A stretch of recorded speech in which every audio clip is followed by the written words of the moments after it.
எங்கள் தலைவர் குறித்து விமர்சனம் செய்ய அமைச்சர் ராஜேந்திர பாலாஜிக்கு தகுதி இல்லை என மக்கள் நீதி மய்ய மாநில செயலாளர் விமர்சனம் செய்துள்ளார். சுவரொட்டி ஒட்டவும் கிழிக்கவும் ஆள் வைத்து நாடகமாடி அமைச்சர் பதவியை பெற்றவர் தான் சார்ந்த துறையில் பல கோடி ரூபாய் முறைகேடுகள் நடப்பதை கண்டு கொள்ளாமல் அதற்கு துணை போனவர் எங்களது தலைவர் குறித்து விமர்சனம் செய்ய தகுதி இல்லை என அமைச்சர் ராஜேந்திர பாலாஜிக்கு மக்கள் நீதி மய்ய மாநில செயலாளர் பதிலடி கொடுத்துள்ளார். கடந்த சட்டமன்ற தேர்தலில் அம்மையார் ஜெயலலிதா அவர்களுடைய தயவுனால வெற்றி பெற்று அமைச்சர் பதவி வாங்குவதற்காக போஸ்டரை ஒட்டி அந்த போஸ்டரை கிழிக்கிறதுக்கு தானே ஒரு நபரை செட் பண்ணி அந்த நபரை அடிக்கிற மாதிரி அடித்து அம்மையார் ஜெயலலிதா அவர்களுடைய உடன்பிறவா சகோதரி என்று அழைத்தவர்னால அமைச்சர் பதவி பெற்றவர் தான் அமைச்சர் ராஜேந்திர பாலாஜி அவர்கள். அவர்கள்லாம் இன்றைக்கி மரியாதைக்குரிய நம்ம ஒரு கமலஹாசன் அவர்களை விமர்சனம் செய்வது வன்மையாக கண்டிக்கத்தக்கது. குறிப்பாக அமைச்சர் ராஜேந்திர பாலாஜி அவர்கள் பிக் பாஸில் நடிக்கிறவங்கெல்லாம் தமிழக முதல்வர் ஆக முடியாதுன்னு சொல்லியிருக்காரு.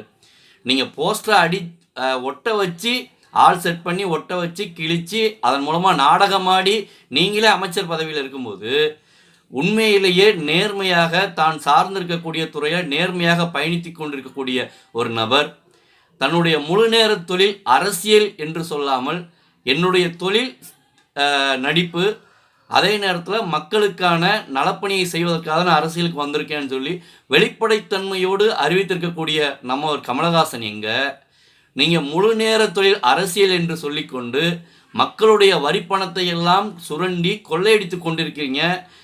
இன்னும் உங்களுடைய தலைமுறை 7 தலைமுறைக்கும் உட்கார்ந்து சாப்பிடக்கூடிய வகையில் சொத்துக்களை சேர்த்து வச்சுருக்கீங்க. உடன்பிறவா சகோதரி என்று சொன்னவர் ஒரு கேசட் கடை நடத்தி கொண்டிருந்து இன்றைக்கி 3900 கோடி வருமான வரித்துறை சொத்துக்களை முடக்கியிருக்காங்க. முடக்கின சொத்துக்களே அப்படின்னா முடக்காத சொத்துக்கள் எவ்வளோ இருக்கும்? இத்தனைக்கும் ஆட்சியில் எந்த பொறுப்புலையும் இல்லாத நபர், அவர்னால நீங்கள் அமைச்சர் பதவியை அடைஞ்சிருக்கீங்க. நீங்கள் சார்ந்திருக்கக்கூடிய துறையிலேயே பல கோடி ரூபாய் இன்றைக்கி ஊழல் கரைபுரண்டு ஓடிக்கொண்டிருக்கிறது. பால்வளத்துறையில் ஆவின் நிர்வாகம் சீரழிந்து கொண்டிருக்கிறது. ஒவ்வொரு துறையிலும் ஊழல் கரைபுரண்டு ஓடிக்கொண்டிருக்கிறது. இன்றைக்கி வளர்ச்சி பாதையில் செல்ல வேண்டிய ஆவின் நிர்வாகம் கிட்டத்தட்ட 300 கோடி ரூபாயிலிருந்து 500 கோடி ரூபாய் வரைக்கும் வருவாய் இழப்பை சந்தித்து கொண்டிருக்கிறது. ஆவின் நிர்வாக இயக்குநர்கள் தொடங்கி அடிமட்டத்தில் இருக்கக்கூடிய ஊழியர்கள் வரைக்கும் பல கோடி ரூபாய் ஆதாயம் அடைஞ்சிட்டு இருக்காங்க. இதை தடுத்து நிறுத்த வேண்டிய அமைச்சர் நீங்களே அதற்கு துணை போயிட்டு நேர்மையாக இருக்கக்கூடிய, அதுவும் முதல்வர் வேட்பாளராக அறிவித்திருக்கக்கூடிய நம்மவர் கமலஹாசன் அவர்கள் குறித்து விமர்சனம் செய்வதை நிச்சயமாக ஏற்றுக்கொள்ள முடியாது. இது நம்மவரை பார்த்து நீங்கள் பயந்தருடைய பயத்தின் வெளிப்பாடாகத்தான் இதை நாங்கள் பார்க்குறோம். ஏன் அப்படின்னா கடந்த சட்டமன்ற தேர்தல் வரைக்கும் அம்மையார் இருந்தாங்க, அவங்க தயவில் நீங்கள் ஜெயிச்சிங்க. ஆனால் வரக்கூடிய சட்டமன்ற தேர்தல் உண்மைக்கும் நேர்மைக்குமான ஊழலுக்குமான ஒரு நேரடியான களப்போட்டியாக தான் இருக்க போகுது. நேர்மையாக இருக்கக்கூடியவர் வேண்டுமா, ஊழல் செய்த நபர்கள் வேண்டுமா என்கின்ற போட்டியில் தான் இன்றைக்கி மக்கள் வெற்றியை தீர்மானிக்க போகிறாங்க.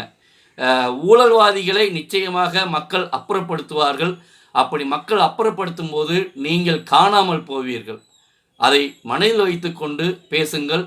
நிச்சயமாக மக்கள் நீதி மய்யம் கட்சியின் மரியாதைக்குரிய தலைவர் நம்மவர் அவர்கள் 2021 முதல்வர் வேட்பாளராக எப்படி நிறுத்தப்பட்டிருக்கிறாரோ அதுபோல வெற்றிக்கனியை பறிப்பார். நீங்களெல்லாம் அதை கண்கூடாக பார்க்கப் போகிறீர்கள் என்பதை மக்கள் நீதி மய்யம் தொழிலாளர் அணி சார்பில் தெரிவித்துக் கொள்கிறோம்.